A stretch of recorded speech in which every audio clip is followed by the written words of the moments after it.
I'll have some athletes where it's like, okay, like they could handle it. They're pretty good. And it's more of a direct conversation where someone, they may not respond well to it. So it's more like, okay, I'm not going to tell you directly that I think you're being soft, but what I'm going to do is I'm going to try to sprinkle in here and there things that'll push yourself physically and then things that may push yourself mentally and have those corrective actions. I want the best for you.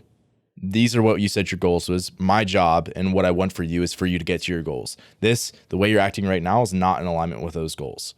So either we need to be realistic and change our goals, or you have to change the behavior. Someone who is wrestling and they're in second grade, figuring out how to fight and how to like overcome obstacles and work hard is so much lower risk than the high school state finals. And it's like, you're going to want to have those skills when you get to that point. And if you don't have those skills because everything was done for you or was always like a fabricated situation to make sure you are succeeding, then you're actually never going to get to your true potential when the chips are down.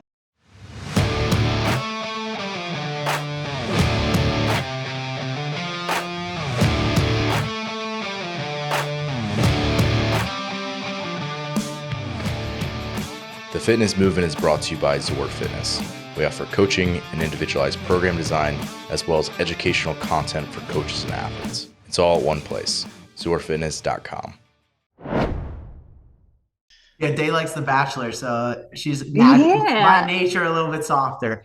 Yeah, I'm a little soft. Oh gosh. Update us, Day. What happened with The Bachelor? Well, you know what? We should do a whole podcast one day. I want Day to explain why she likes The Bachelor, and then you and I can just roll our eyes and make a whole podcast. It'll be special edition, like 2-hour long Zor podcast. Season finale. Yeah. Why I like trash TV. Why I like trash TV with Dave Munoz. Yes. Perfect. Yeah. Well, today we're going to talk about people being soft or potentially not soft. And to me, being soft just means like you're not mentally engaged or pushing yourself when you need to be pushing yourself. Like you're taking the easy way out. To me, that's what being soft means. So there are times where that definitely applies to people. There are times where that probably does not apply to people, and we'll talk about both of those. But where do you guys see people being soft? Oh man, I'll start with this one. I think in general, and I'm sure you guys can attest to this, like being a coach, he's working with big groups of people. You're going to find like those who come in every day and they put their head down and put the work through. And then people who come in and there's an excuse or all this stuff all the time, or they're not consistent and every little I think excuse. You see it a lot in groups. Yeah. Yeah, exactly. And that's groups like throughout, like any type of, and that I wouldn't even say it's just fitness. I would say in like groups and everything in life, like at the workplace and all that stuff. That's usually where you kind of see like, okay, this person has never faced much adversity in their life. And if they have, they kind of wiggled their way out of it or haven't learned from it. Chris? So it's funny, before we got on, Ben's like, we could talk about this forever. I think, we did a thing at Zor Camp about mental toughness, and I think or building a good mindset, I think it was called. And I think Day kind of hit it on the head. Like you have people who are not consistent, or the adversity piece is really strong. Like if you've never been punched in the mouth, right? It's like the Tyson, right? Wasn't it Tyson who said everyone has a plan until they get punched in the mouth? Yeah. It's kind of that, you have people who are just never been punched in the mouth, whether it's in life or in sports or in school or whatever. And so they've never had to figure out what it takes to take that and keep on ticking. And then I hate to be like the society guy, but there is, I think, an element, like I've seen people in my life, like grown adults who are just like, man, that sounds really hard. I don't think I'm going to do that. And it's like, in my head, like that doesn't compute. Like the sole reason for you not doing something is because it sounds hard, instead of like what you could get out the back end of it, or what you could learn from it, or what the benefits are. It's just like, that sounds hard. I think I'm going to punt on that. And so I think that's kind of like a really, really soft mentality as well. Yeah, This is super interesting because when I was thinking about this and was kind of drafting up some of our discussion points, I was thinking about it like, most of the people that I work with, the conversation's more about like you need to like take it easy, like back up a little bit because you're being the opposite of soft, like you're being too hard on yourself. Whereas, yes, that's the case sometimes, but that's probably just the population I happen to work with. Whereas like Yeah. the average like gym goer who maybe not even like my affiliate, but just like across the world, average gym goer or just like, the average like youth sports athlete that I work with, like so many of those people, I'm just like, man, you would be so much better if you were just less soft. Like if you could just like truly, like honestly, it's like if they just worked a little bit harder, right? If they didn't think that they were like crushing it when they were actually just like not going that hard. Like they thought they did this like terrible workout and I was like, you barely broke a sweat. Like you're not even breathing that hard. Like this was not a hard workout. Like you've no idea what challenging really is. And maybe that's just yeah, and likewise, there's other kids who like really get after it when they come in right away. If I'm thinking about like the youth kids I work with, like there's some kids who just like they come in, you don't gotta tell them anything. They go to work and like they're very detail oriented and they want to be at their best. And there's other kids who just aren't that way, which is kind of interesting. So like you see it too with like the different like sports and like demographics that they come from. It's like you'll see someone who's maybe like a country club sport and they're behave very differently in the weight room and when it comes to doing like harder workouts versus like another sport where their Hey, yo, sport tends to country be a little bit, club. yeah, country clubs. And then like the other sports where their sport is a little bit more gritty, right? And Yeah. like I'll say endurance sports. If you look at the end of a cross country race or triathlon, none of them look happy. No, all of them are like suffering and barely hanging on, right? And they come in and whatever you tell them to do, like they'll do it and they'll do it well and they like can push their own limits. So it's like that, it's really weird range, right? Where you're working with like these different groups and you're like, man, it usually stems back to like their like what they're used to and what they're accustomed to and what's normal. Like, is it normal to push that hard? It makes me uncomfortable. I'm not going to do it. So they don't. And then others who that's their sport and they're so accustomed to it.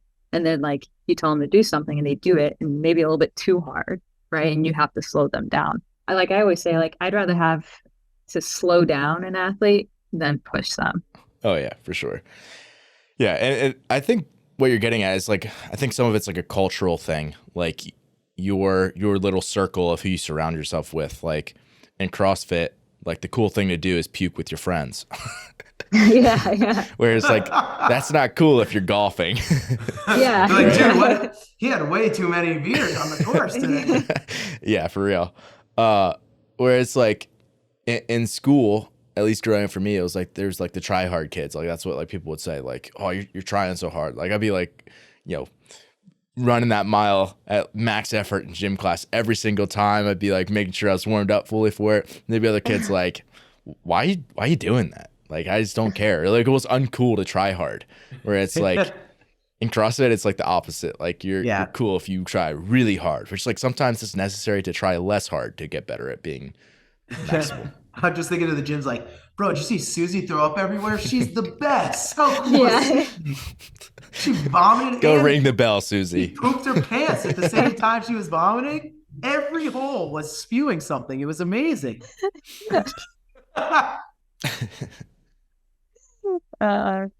Dave, if you have like an athlete, and let's not go to like the group training side of things, but like maybe if you're like one-on-one with like an athlete either in person or remotely, and they're like doing certain things that you would like classify as like soft, and like how might you like go about like a conversation with them, or like how would you like approach it to like try to like course correct a little bit? Yeah, that's always tough with me because I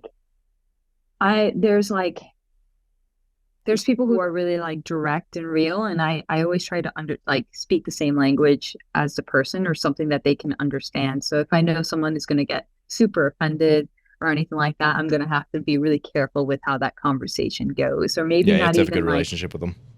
yeah, and that all comes down to really knowing the person that you're working with. So like I'll have some athletes where it's like, okay, like they could handle it. They're pretty good and it's more of a direct conversation where someone may not be able to, like they may not respond well to it. So it's more like, okay, I'm not going to tell you directly that I think you're being soft and that you're not going hard enough. But what I'm going to do is I'm going to try to sprinkle in here and there things that'll have you push yourself, or maybe take on like things that'll push yourself physically and then things that may push yourself mentally and have those corrective actions. But it's tough because it really does depend on the person, the relationship you have with them, and how they receive information and how you communicate it.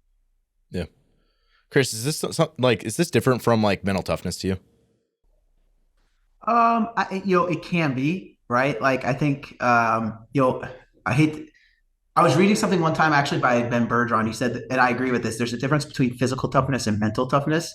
And so like physical toughness are people who can endure high amounts of pain.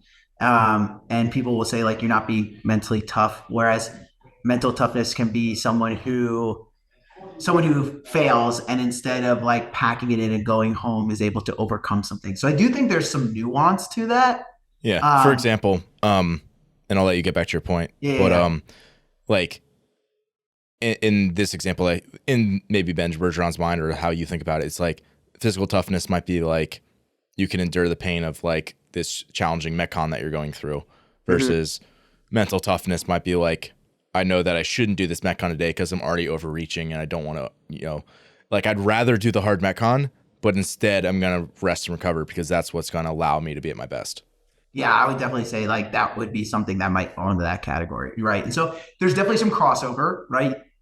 I do think I do think it's possible to be physically tough and in areas be mentally weak.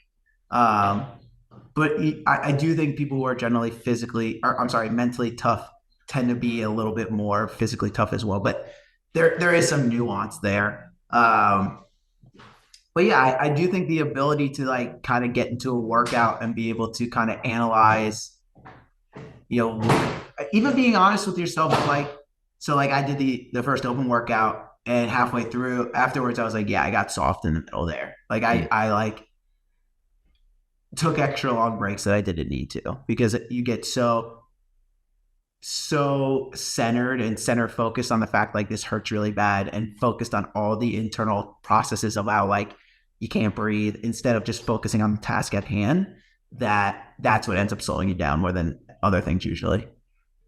Mm-hmm. It's a good point. Like this isn't just like you're soft or you're not. Like it changes over time. Like what soft means one day might not be the next day. For sure. Yeah. 100%. And I think at the end of the day, it's literally just shying away from the difficult thing that you should be doing, or that you should be executing on in order to get towards the quote unquote goal that you have, right? And that can look different to different people. But I've had the conversation with people of like, okay, like if you can't do X, you need to then evaluate if Y really should be your goal. Because executing on X is what's necessary to get to the goal. And so if you don't want to do that, whether it's like one thing might be like a high level CrossFitter that has to do like long structural work. Like it kind of is what it is, right? Like you don't get to be a semifinals or games level athlete and just never do like zone 2 structural work. It's not how it works unless you're on gear, right? So, but the people who can put their head down and know that that's part of the process and know that like, hey, in order for me to get to my goal and identify with my why, like this is what's necessary, they're the people who get it done. And the people who shy away from it, then it's a conversation of, is this really a goal for you? And if you truly say this is what you want to do, then you got to get tough and do these things. Yeah. Yeah, it's interesting because like I feel like that's normally the conversation I have with people. It's not like you are being soft. It's like, what was your goal again? Like remind me of your goal. Like I know what it is. I'm just like wanting to re-ask them, right? So I'm like, hey, remind me of what you say your goals were, because I want them to say it out loud. And it's like, is this in alignment with those goals, right? And you could pick out like a specific instance of like, hey, could you have held on to those overhead squats in the workout? you could have, why didn't you? Right? Yes. Like this was supposed to be a high effort piece. You're capable of holding on, right? We have everything set up where you can do that. Why didn't you do it? Right? Right. A conversation like that it's not, and again, that obviously needs to be like Day was getting at earlier, like it needs to be a delicate conversation with the right athlete, because not everyone's going to respond appropriately to that or like take that well. So you just need to be like, have a good relationship with that athlete and then go about it in a way that's like, I want the best for you. These are what you said your goals was. My job and what I want for you is for you to get to your goals. The way you're acting right now is not in alignment with those goals. So either we need to be realistic and change our goals, or you have to change the behavior. Right. And otherwise, like, I'm just like blowing smoke, right? Like I'm not actually helping you get to your goal if like you're continuing to do this thing that's out of alignment and we don't address it. Right. And that was something like before Day hopped off, I wanted to touch base on, because you guys were talking about like youth sport athletes, but then they kind of like people's backgrounds. I think for me, like, and I'm sure you could identify with this, being a parent, like that's something where from the jump, I want to impress upon my kids, like giving your full effort is not like giving your full effort is not like a maybe I will or maybe I won't thing. It's like, no, whatever you're doing, you do it to the best of your ability. That might not be the best in the world, and that's okay. But you don't want to walk away saying like, well, I didn't really care that much. Like even as a kid, I never understood that. Like people who brag, like you said, people who bragged about like, I barely tried. It's like, why is that cool? Like, yeah, I feel like it's just covering up an insecurity somewhere. 100%. And so like for me, it's like, if you have a kid, putting them in situations where they face adversity at a young age is super important, because the stakes are really low. Like, a kid who's struggling, I'm struggling to come up with a good example right now, but like if someone is struggling with their first grade math homework, right? Instead of giving them the answers, allowing them to kind of struggle through it and figure it out is so low risk or low stakes versus or even if you were to look at sports, right? Like someone who is wrestling and they're in second grade and they're figuring out how to fight and how to like overcome obstacles and work hard is so much lower risk than the high school state finals, right? And it's like you're going to want to have those skills when you get to that point. And if you don't have those skills because everything was done for you or was always like a fabricated situation to make sure you are succeeding, then you're actually never going to get to your true potential when the chips are down. And then to extrapolate that out further, like in life, like the state finals and the stakes there, it is nothing compared to, I lost my job. How am I going to pay my mortgage? Or, my wife is sick and in the hospital and I have to figure out how to pay these medical bills while trying to get my kids to school and to practice, right? Like that is significantly harder than those other two things, right? And so trying to build up those situations early on to build those skills is super important. Yeah. Yeah, I think it's interesting because I think there could be high level athletes who are incredibly gifted, have really high capacity, and yet aren't really mentally all that resilient. And I think that probably happens more in other sports, but I think it also happens in CrossFit at times. But I think the people who are really great in any sport, regardless of what it is, have both. Like they have the mental capacity to do the thing year after year, day after day. I actually just saw a clip on Instagram of Michael Phelps saying that he went 5 years without missing a training session. And I don't know if I would have believed that if it didn't literally see a video of him coming out of his mouth. Like, that's pretty bonkers to think about. Yeah. But that kind of shows, like, to know someone's like at that level, the intensity that they train with at different times, and they're still, even when they're coming off the end of those things, they're still doing that. It's like, that's a good example of like, obviously most people aren't going to be that in both. That's a unique circumstance. But the idea being like, just thinking about the amount of mental resiliency it takes to be able to do that day in and day out, and knowing like the amount of, spotlight and all the other stuff and like emotions behind all that, just to, yeah, like I think sometimes people think that they're being, they're doing more than they think, or they're like better than they think, or they think a little bit more highly of themselves than they should at times. Where Yeah. it's like, it'd be easy for me to look at it and be like, I'm working really hard. I'm doing all this stuff. Like, I'm not being soft at all. And like, to a large degree, that might be true. But also it's like, there's ways every single day that I'm soft. And if I took the steps to like rid those things out, that I'm going to like progressively improve in like very key aspects of like business, fitness, life, relationships, like all that stuff. For sure. And that's like, I think you hit the nail on the head. Anyone who is the top at anything, they possess both. Because you have to be able to see things and outthink your opponents or your competitors, right? And so you have to be able to have the mental capacity to do that.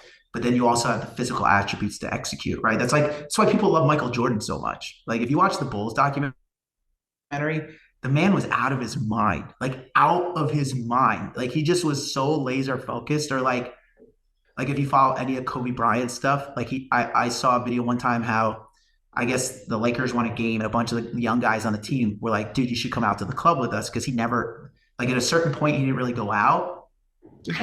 And to help build like team camaraderie, he was like, all right, I'll go out with you, but you got to get up with me the next day. and he was known for getting up at like, and being in the gym at like 5 a.m. And so the kids were like, oh, all right. And thinking he was kidding. And then like the next day he's like banging on their hotel doors, like, let's go. So, that's a guy, obviously it's a story. And these are just like, it feels like those guys are all the way out here, right? Cause they're NBA basketball players, but the point still remains the same, that it's like, they have unique physical gifts that put them in an opportunity to be really good. But what separated them, and this was part of the talk we had at camp as well, what separated them was what was between the ears, right? Another good example is Tiger Woods, right? Like, you see, like, when Tiger Woods was destroying everyone, and then when he had his incident with this car accident, his marriage falling apart and all this stuff, he was still good, but he was never the same guy again. And I think a lot of that was like, he had this insane level of confidence that when he was walking down the fairway with his red shirt on, like, that's why people just like wilted. And then when he lost that edge is when things were a little tougher for him. So yeah, what goes on between the ears and where you're being soft, and again, it could look different every day, is where points are won and lost. Mm-hmm. So I wrote this down. I thought it was worth reading verbatim as I was just kind of prepping for this. And one of the questions I wrote was, what does a healthy relationship with effort, discomfort, and pain look like for a competitive athlete? Which I think, if nothing else, athletes should be asking that of themselves. Yeah. I wrote it that way because they're all different. Effort is not equal to pain. Mm-hmm. Effort is different from discomfort. Pain is different from discomfort. So to like understand each one of those and like what is an appropriate level for what you're doing and like what you're engaging in, and like to be able to understand it but not necessarily be emotional to it, I think are all like incredibly valuable like soft skills to have as an athlete. Yeah, 100%. Especially because, right, Dave was kind of talking about it, but when it comes to CrossFit and how you have to have there is an aspect of physical adaptation. Like, you have to get stronger, you have to do these, the mindset of like, I feel like crap, so I'm just gonna grind because that's what I'm supposed to do. Sometimes you mitigate your results because you haven't threaded that needle correctly. And so, yeah, being able to have a good relationship with all three, to know when to hold them and know when to fold them, it is a good thing to have. Yeah. And I always go back to this, but I know very, very few people who do that on their own effectively. Like, you need someone else. Like, even people who were big names in CrossFit who like didn't have like an individualized coach that they worked with, they still had people behind the scenes that they were helping, like, make day-to-day decisions and to like help them with the things that they needed to like address in their day-to-day. And like, I think the bottom line is everybody who's gotten to a fairly high level in our sport, or really any sport, has people that they can trust, that they can go to for decision making and just like navigating their day-to-day training. Like, should I do this extra Metcon? If you're like writing your own training, you're like, kind of sounds like a good idea, but I'm kind of cranky with these joints right now, and I might have to get up early tomorrow. And like, obviously, like there's a million factors. So the more you can outsource some of that thinking, where it's like, you know, ship it off to somebody who can make the decision for you, where it's like, okay, I have a coach. This is my plan. Once I'm through with my plan that I can execute to the best of my ability, I'm done for the day, right? And if I feel like I need something else, I need to be communicating with my coach to figure out what that thing is, right? And I might just be being antsy, and my coach can hopefully just tell me like, no, you're doing enough. Or, hey, you know what? You don't feel great. Let's pull this out, right? And they can make adjustments for you. But I think starting with the conversation is the place to start. Yeah, definitely. Having someone who has a bird's eye view or can remove the emotion from the decision is super important, because then you just look at the facts. Yeah. Yeah. And maybe we'll revisit down the road, again, those three specifically. And I just kind of like pulled them out of the air, but I think they are a pretty good snapshot of like what an athlete deals with, that effort, discomfort, pain. Because again, I think a lot of people don't fully understand the differences and how at the same time they interplay, and that you're dealing with potentially all three of those at the same time. So I think, again, it takes a mature athlete to understand the differences, but I also think that a coach can help athletes accelerate the learning in like how to figure out and how to think about if they're actually truly being soft about something, or if they're just like, you know, it's just sort of a reality that they're dealing with, and not necessarily that they're not being like mentally or physically tough. Anything to add, Chris? That's it, man. Don't be soft. Thanks for listening today. If you're someone who just started listening to the show, I would encourage you to subscribe so you can stay up to date.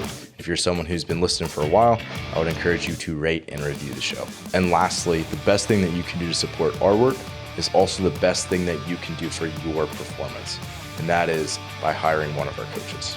Until next time, stay the course.